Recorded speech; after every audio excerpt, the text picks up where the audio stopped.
Hello, mamas, and welcome back to the Pregnancy with Physio Laura podcast. Today, we are talking all about changing your perception of baby sleep. I know you're going to love this one. It debunks so many myths out there, so enjoy. Hey, mama, I'm sending you wonderful pregnancy vibes. It's time for you to guide you through. Let's take some time for you. It's Pregnancy with Physio Laura. Hello, mamas, and welcome back to the Pregnancy with Physio Laura podcast. New episodes, new series, all starts today. So this is the Well-Rested Mama series. Now, who doesn't want to feel well-rested? Hey, so this series is for anyone who is pregnant or postpartum. So if you're preparing for newborn sleep, patterns, what is normal, what is not normal, or if you're in the thick of it right now, this is the series for you. So I am joined by the wonderful Sarah from Blossom and Snooze. So Sarah is a baby sleep and well-being coach and a tour guide for normal infant sleep and responsive parenting without the self-sacrifice. So she is a breastfeeding, bed-sharing toddler mama from South Australia, and she has an attachment-focused approach and supports families across the world. So if you do want to get in touch with Sarah, which I'm sure you will after listening to this amazing podcast series, you can find her on Instagram at Blossom and Snooze. Now, this is a 4-part podcast series for the Well-Rested Mama series, and today we are going to be talking all about changing the perception of baby sleep, because really at the end of the day, the problem lies with our expectations of baby sleep. So today's episode is all about understanding what normal biological sleep is and what are the normal ranges for things like sleeping through the night or having attachments to go to sleep and habits to go to sleep, feeding to sleep, all these sorts of things. Are they normal? Are they not normal? Are we creating a rod for our own back? All of the things that I'm sure we question, particularly I know myself as a first-time mum, I questioned all of these things. Am I doing something wrong? Why is my baby broken? We also talk about why we should remove shoulds from our vocabulary, which I 100% agree with, and why considering each child's unique temperament and personality is so very important. So I do share a story of the differences between my first 2 children and how I had to alter and modify my approach to sleep and what I expected from sleep. And so I share a little bit about my journey with sleep, quote unquote, training. And I think you're really going to get a lot out of this episode. Now, just also to note, Sarah is a legend and she did have her toddler inside with her while she was recording this. So you may occasionally hear a little toddler peep in and out. This is us keeping it real. Mum's in business, trying to do the juggle as best we can. So you may just hear the occasional toddler interruption, which is completely fine, but I just want to let you know about that.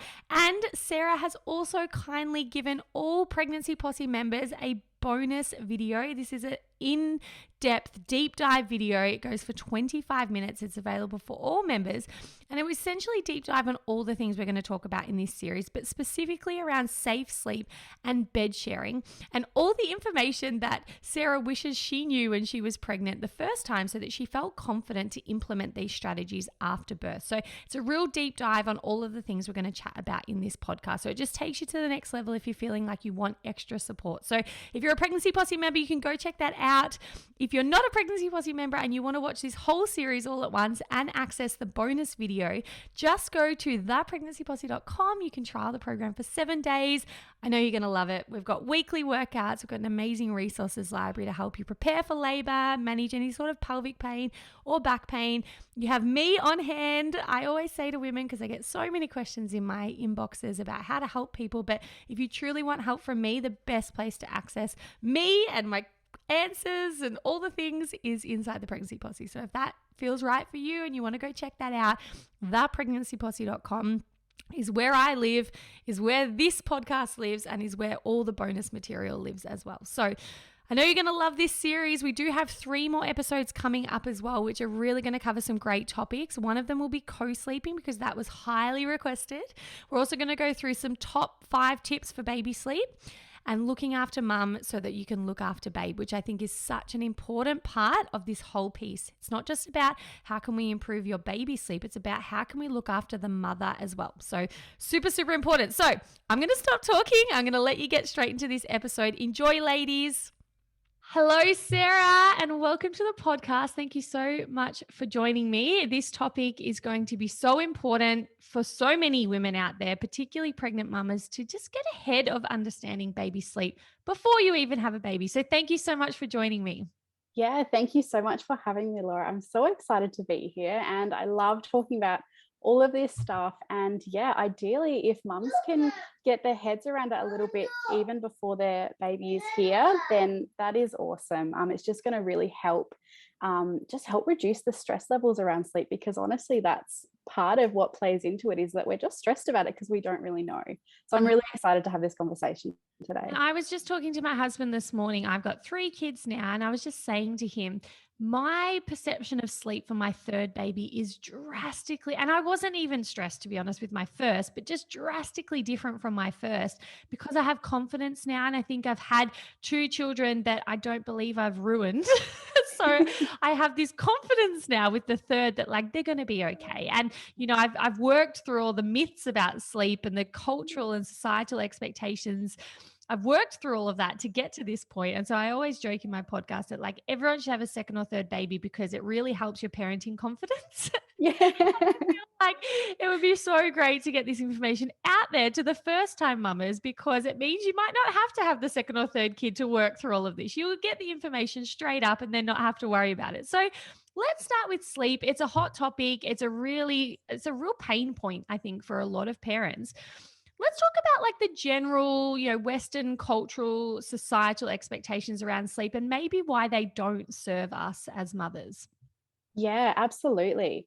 And in terms of what we're talking about today, and much of what I call out in the work that I do, or challenge the narrative of, is the sleep training culture of our society. And I just want to make a note that what I'm doing here is in relation to the cultural constructs and the social systems, I suppose, that hold these up, not individual people. I always want to make that really clear.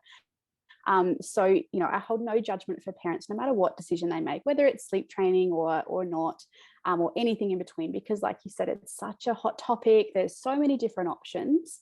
And ultimately, like as parents, we just want the best for our little ones, and we're making the best decision that we can in this moment with the information that we've got at our hands, with the support systems that we have around us. Yes. And it's all about informed decision making, in my opinion. And I think that's important to see all the different options out there, which is why I love what I do, because I can kind of provide that other side where we've got all of the mainstream sleep stuff. Yeah, so my approach is more about being responsive based on what's biologically normal. And then ultimately the parent gets to make the decision as to what feels right for them and what works for their baby, because every baby is different and you don't really know what it's going to look like until they're here with you. Yes.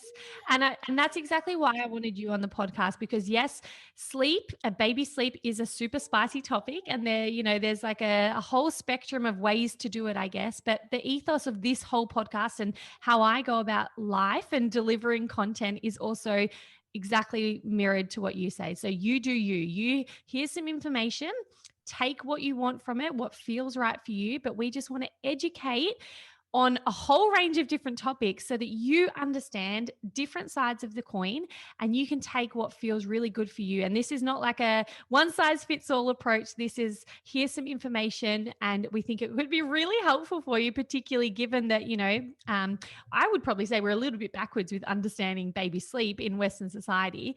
So I really love that. There's no shame. There's no judgment. It's information. So yeah, I love your ethos around that. So where are we going wrong though when it comes to baby sleep? Like what is it that we're not understanding? Maybe like what perceptions of baby sleep are incorrect or a bit outdated in our current society?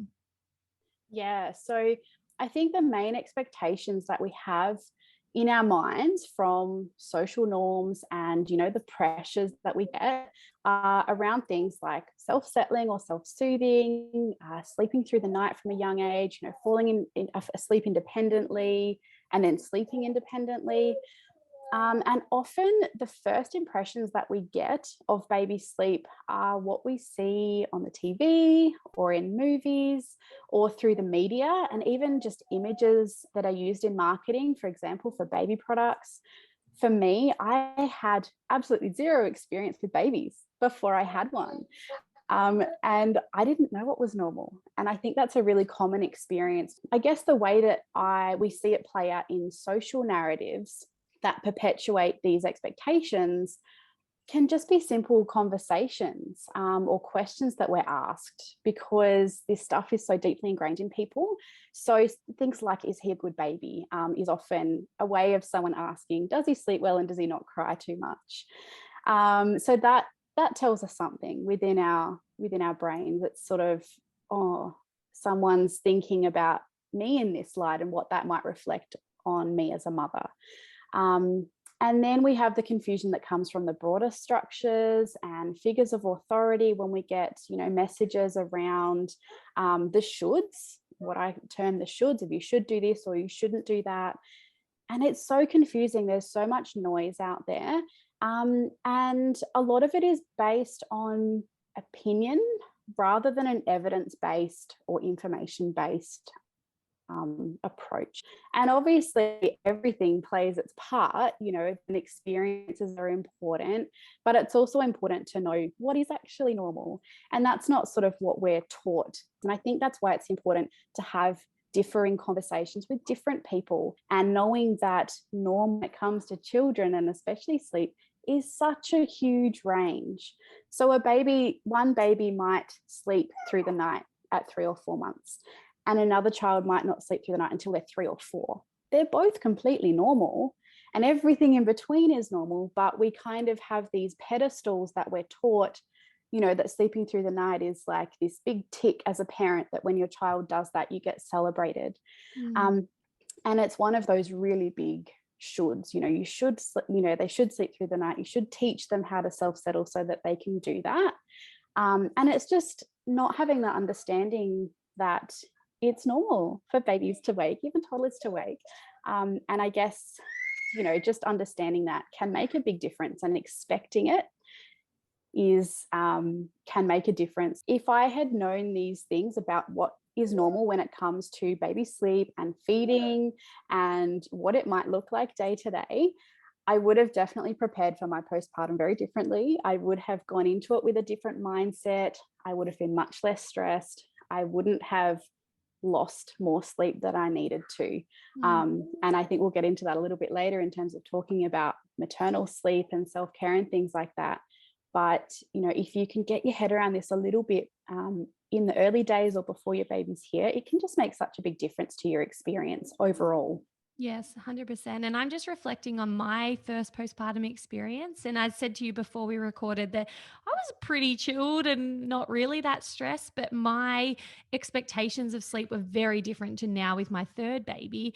And it was that big milestone that you chat about in the mothers group about whose babies were sleeping through the night. And you know how you always get that 5-week old that does that big sleep through the night. And then that sets that precedent from the early days where you're like, oh, hang on, they're sleeping through the night. So why is my baby still feeding 3 times a night? And that comparisonitis then starts to seep in, even if you are the most confident mother, which I would say is not particularly common for first time. Like there's a lot to learn. And then you've got all the generations saying, you still feeding, when your baby's 4 months or whatever. And it starts to seep in all those little questions and comments, and you start to go, oh, actually, like, am I doing something wrong? Should I be expecting more of my baby? Are they broken, or am I doing something wrong? And I think it's really hard to get out of that, but it's so important for women. And that's why I think this conversation is so important. And essentially what you're saying, and I know we'll discuss it a bit more about what is normal, but it's not normal. And as in, it's not expected that your baby should sleep through the night, potentially for the first 3 years of life. And we're going to talk about sleep attachments and, ways of getting your child to sleep, because I know apart from sleeping through the night, another real pain point for a lot of people is how they get their babies to sleep. So could you maybe talk about what to expect and what could be considered on the normal spectrum for how to get your baby to sleep. Like, is rocking to sleep quote unquote bad? Is feeding to sleep, creating a rod for your own back? So could you maybe talk through those attachments? Yeah, absolutely. And I think even before we get into that, maybe just explaining a little bit more about sleeping through the night in terms of like the expectations, because I like to kind of find parallels between us as adults, us as parents, so that we can understand the perspective of our little one. And so, like, we all wake throughout the night. We get to the end of a sleep cycle and we roll over, adjust the blanket, maybe have a sip of water, get up to go to the toilet, and then we'll go back to sleep. And often, if we're just rolling over and adjusting, we don't fully wake up. We then slip back into the next sleep cycle. And so our babies are doing that, but they don't yet know sort of how to soothe themselves back to sleep. But it's not something that you can teach them. It's not something that you need to let them figure out on their own. They don't need to learn how to self-soothe. Self-regulation is something that comes over time from lots of responsive parenting and being responded to. And babies, they need our support. They need our help to be able to get back to sleep when they do wake. And so, just saying that that's normal. Therefore, we do need to have ways of supporting them. So when we know that it's normal for babies to wake throughout the night and it's normal for them to need our support with that, then we got to find ways to support them. And one thing that I always say to parents that I work with and on my social media, there's no such thing as a bad habit. And that's a big social, cultural thing that we get told, like you said, the rod for your own back. It's a big narrative in our social circles, across social media, all those sorts of things within that sleep culture. Everything's always moving towards us being able to step back as parents. And that does happen with time, of course. But I think often we're putting the expectation a little too early for what our babies are actually capable of. The most important thing that I always say when it comes to sleep attachment, sleep associations, the way that we support our babies with their sleep is that it's not a problem unless it's a problem for you. So if it's working for you, you don't have to change a thing. I'll always recommend not to make a change now in anticipation of something potentially becoming a problem in the future, because it's just going to cause you stress. If it's working, keep doing it. So feeding to sleep, if we just take that as an example, for example, if you're breastfeeding to sleep, that's the biological norm. There's sleeping hormones, there's, all the good stuff. So don't fight it. If it's working for you, don't fight it. If your baby really responds to motion, which most do, it's usually the second preference for most babies, is to have that motion, be rocked, be bounced on a yoga ball, be in a baby carrier, whatever. If that works, you do that. Do a mix of everything. It doesn't have to look the same for every sleep. It doesn't have to look the same every bedtime. I know that there's a lot of within our own lives and our culture, there's a lot of structure, and we're so used to looking for structure, and it's kind of drilled into us, be consistent, have a schedule. It has to, look the same every time. And yes, it can be helpful to have certain rituals or routines that can help cue a baby into sleep. And we'll talk about that a little bit later. But in general, it doesn't have to look exactly the same, because I find most parents just get a lot more stress out of that. If they can be a bit more fluid and flexible about it, it's much less stressful. And also knowing that sleep associations and the way that you support your baby with their sleep is going to change. It will evolve as they grow, as they get bigger. A newborn and supporting a newborn with sleep looks very different to a toddler. And if it does get to the point where something's just not working for you anymore, if you're getting to nap time or bedtime and you are just feeling really uptight, or you're getting frustrated, or things are just not feeling good, that's where we can make a change. And we can do that really respectfully, really gently, and still responding to our little one's needs. And the way that you make the change is going to depend on the age of the baby and their temperament. This is a big piece that's missing in the sleep conversation. I find a lot in the mainstream narrative is that we don't consider the individual child's temperament and how they may or may not respond to things. So what works for one baby will not work for another baby, and that's okay. And I'm going to interject just with a quick personal story because I've lived that. My first son, super chilled, just like so easygoing. We got to 12 months, boob to sleep, and I got to the point where I was like, it's not working for me anymore. We need to make a change. And so we weaned him off that association and did cuddles with my husband instead. And it was like 3 days of like, I found it really hard because he was obviously upset, but we were there for him. And, it's normal for him to be upset when something changes. I got that. But my husband, took over and helped soothe him. And after 3 days, no more boob overnight. He was sleeping through the night. And I was like, oh my God, this is amazing. So easy. I had the most spirited, energetic of middle daughters.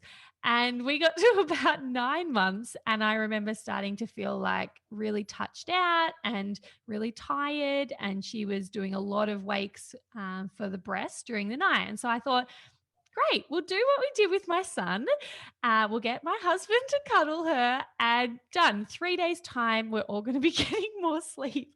Holy moly. That was probably the worst stretch of parenting I've ever had. It was really hard. There was a lot of crying. I actually, in hindsight, think it was the wrong move because looking at her personality now, she is very touchy, always wants to be touching someone. And I think removing an element of that for her overnight was just never going to work for her. And there was a lot of pain on our behalf, on her behalf. And I just look back and I guess I don't have many regrets, but I do kind of regret trying to make her more independent at that age. And I wish instead I'd just tried to find other ways to fill my cup up because I was the one who was really suffering. She was quite happy to be on the boob 16 times a night. She wasn't suffering, but her temperament is so different to my son, and she did not want a bar of being separated from me at nighttime.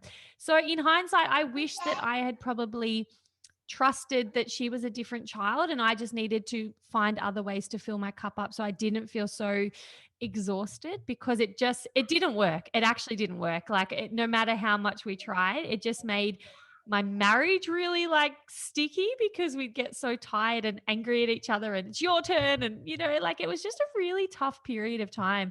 And we tried because we thought with my son, well, it works so well, it's going to be great. And it didn't work. And in the end, we ended up just going back to co-sleeping, and I can't remember if I kept feeding her, but regardless, she came back close. We were trying to put her in her cot and whatnot. So you live and you learn, and it's like temperament, those two worlds apart, like completely worlds apart. So this is for all those mums who maybe, tried something with their first and it worked and, they think the same pattern's going to happen. If you have a different child, I agree with you. It's just a completely different set of, rules for the game, and you just have to trust them and go with what feels right for you and for them and not put some sort of formula on it because it's not going to always be the same. So I just wanted to add that in because I've definitely lived that experience. So Yeah, definitely. And I resonate with that with your second. My son is very similar, very spirited, very much a sensory seeker.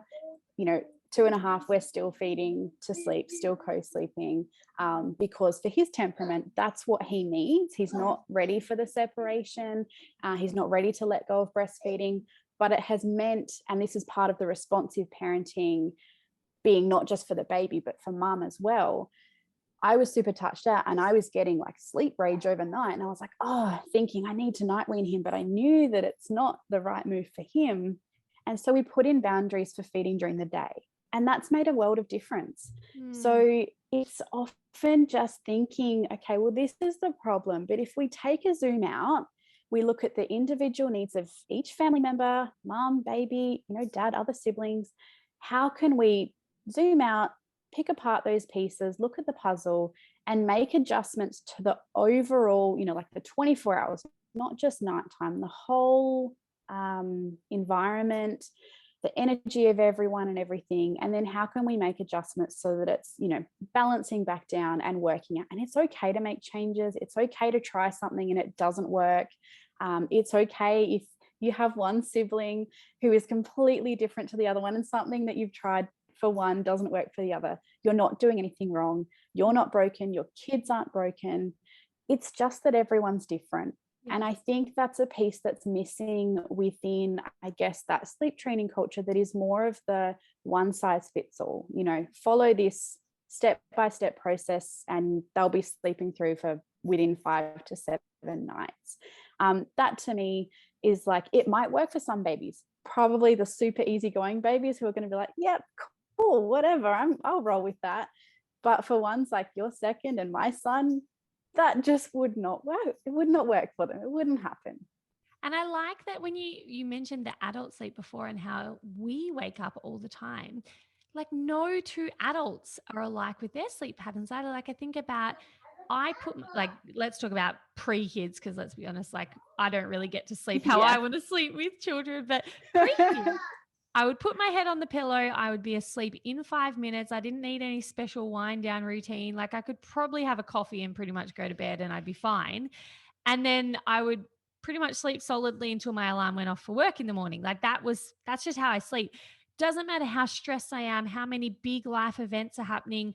I would always sleep like that. Like it just never would rock my sleep patterns. Whereas my husband, just like chronic insomniac, like wakes up at 3 a.m. buzzing and all these ideas and things on his mind, and needs we always joke about his wind down routine, like needs blue blockers and like has to lie on a spiky yoga mat and has to do a specific meditation, and like there's 10 things he has to do just to be able to fall asleep, and if he strays from that, then it's all over, Red Rover, he's so sensitive. And then he wakes a lot overnight. Like we are worlds apart with our sleep. So obviously that's normal. We know that. But I guess when it comes to babies, I guess sometimes we forget that. And we do think of them as like, well, you're the same as you and you're all babies at 9 months old. So therefore you should be doing X, Y, and Z. Where we're like, no, there's so much bio individuality there. And I think it's really important to respect that and understand that. And I really liked what you said as well about, because I know a lot of women that are listening to this might be thinking this or in the experience of it right now. But if you are doing something now and you decide that it's not working anymore, it's not like this huge unraveling process. Like kids are so adaptable, right? Like things can change relatively easily. It doesn't mean that it's like, I guess I know a lot of people who say feed to sleep think that, well, if I've been doing this for a year now, this is going to be so much harder to unravel. Could you speak to that maybe for those women who are concerned about how hard those changes might be or how long it might take, to unlearn these habits? Yeah. And again, it's going to be dependent on the temperament of the child. But when I'm working with families to make shifts or change patterns in the way that they support their baby's sleep, the first piece that we work on is like before we start actually making the change is layering in other sleep associations. So for example, if you've only ever fed to sleep and there's sort of nothing else, what we would do, just as an example, is say you're feeding to sleep and then you might add in a bit of a massage, rubbing their back. You might sing a song, a bit of a rock. If it's something that you're wanting to say, bring dad in, have dad be there while they're falling asleep. Bring in something that he can then do if that's something that he's going to take over.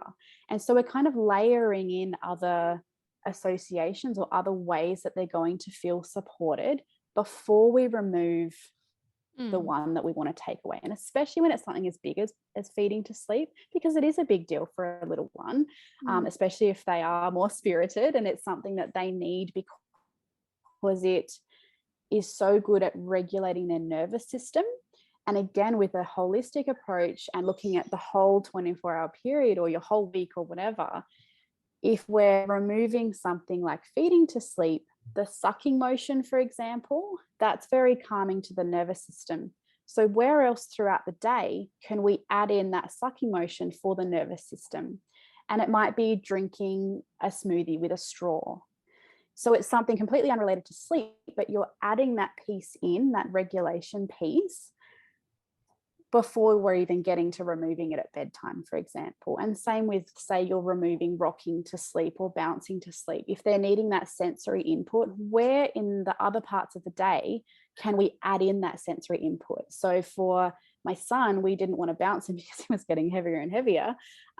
So we got him a swing out on our front porch, and that provides him with the sensory, the calming input that he needs, but it's not at bedtime.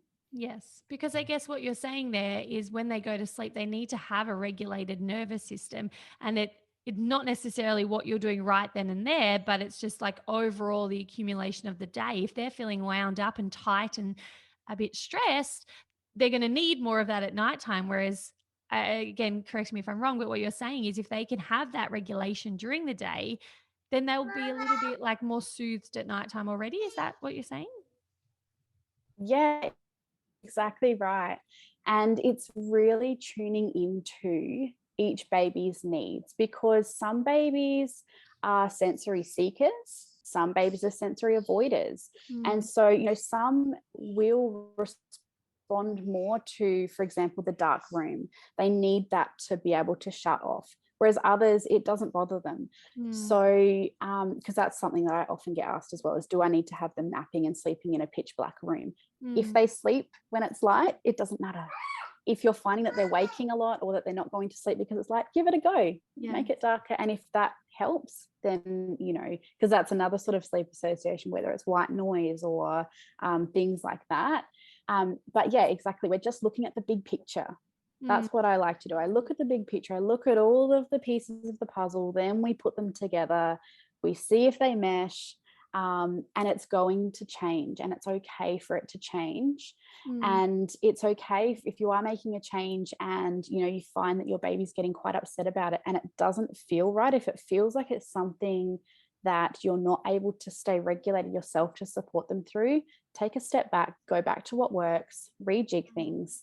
It's okay for things to be a bit fluid. And if you are going through the process of making a change, and for example, this happens all the time, they maybe get sick and you're worried about undoing the work that you've done, I always say that the priority is the connection, the priority is their needs, meeting them where they're at right now. yes. And it's not like you're going to undo all of that work, because our kids are so much smarter than we give them credit for as well. I agree. I 100% agree with that. I think they're so in tune with what they need. And it's often that we're not willing to see it because, again, we might have this preconceived idea of how it should be or, what they should be doing. So I agree. Like when I've really tuned into my kids, I'm like, whoa, you. So, for example, this comes to mind. My daughter the other night, like, did not want a bar of her dinner. And I could find myself in the back of my mind being like, oh, but you have to eat because you're going to be hungry. Da, da, da. But she just didn't want it. And I was like, you know what, honey, if you really don't want to eat, that's fine. I did offer her some fruit just in case. It was like she didn't like the meal and she didn't want it. Anyway, she did a massive vomit that night. And I was like, oh my God, you knew that your tummy felt funny and you couldn't express that to me because you're so young.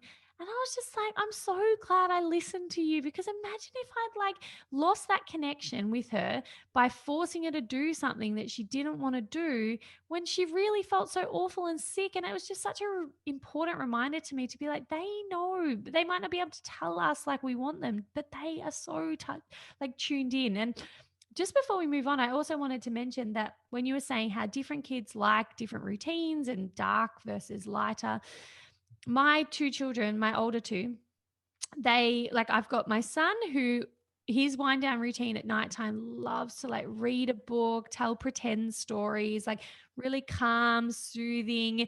And so that's what I was used to, like that whole dim the lights, everything's quiet.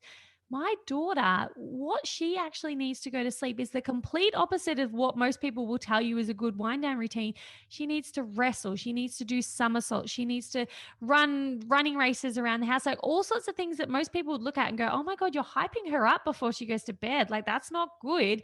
And I had to work through again being like, oh, am I hyping her up? Is this bad? But that's what she needs. She needs to like release all this last minute energy.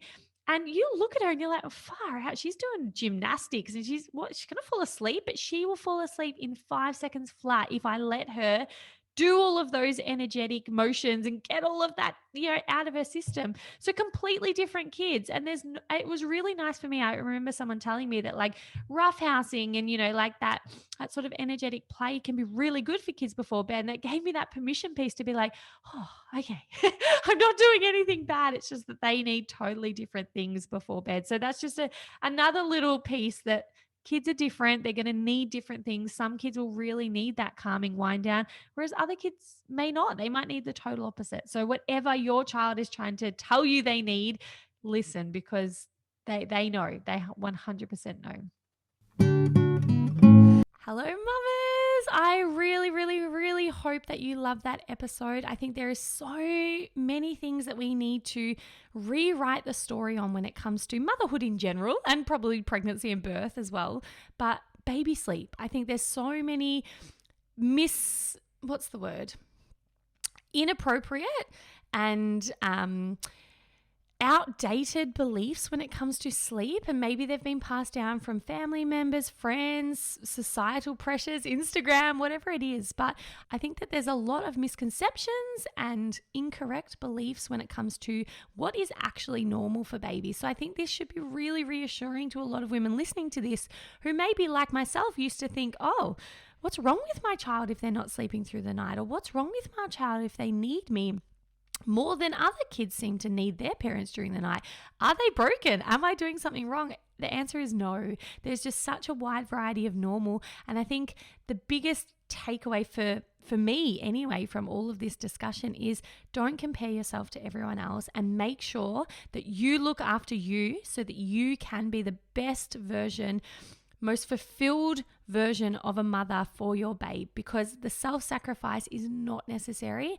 And if you are trying to get your baby to sleep in a certain way at the sacrifice of yourself, that's not ideal, and it's not great, and it's not going to help your family unit thrive. So we will get back to this in a later episode about how to really help mum thrive, because that's where it starts, helping mum thrive to help baby thrive. But I hope that today at least just helped you wrap your head around what is actually normal when it comes to baby sleep. And if you're pregnant listening to this podcast, I think this is such vital information to have before you have your baby, so that your expectations are set realistically.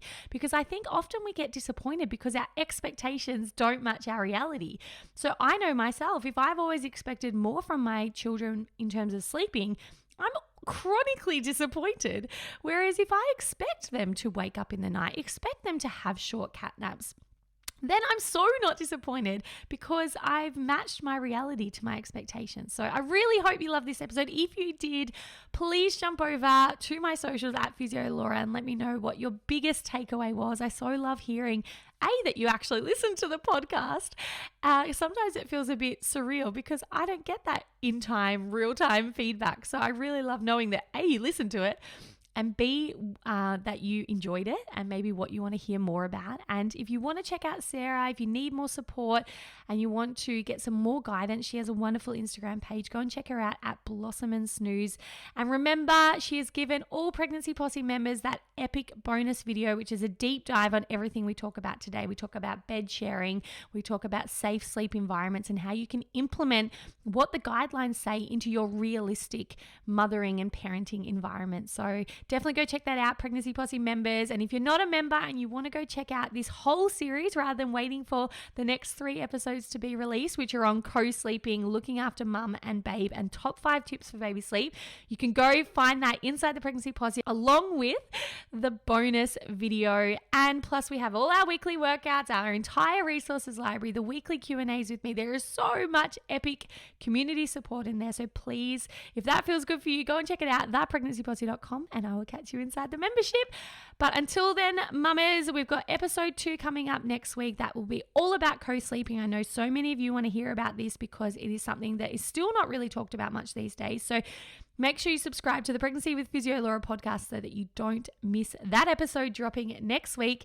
But until then, I hope that wherever you are right now, you are getting ample sleep for this stage of life that you are in, whether you're insomniac, pregnant, newborn phase, 9 months sleep regression, whatever it is, I hope that you're resting well and looking after you and filling your cup too. So until then, mamas, have a wonderful day and I will talk to you soon.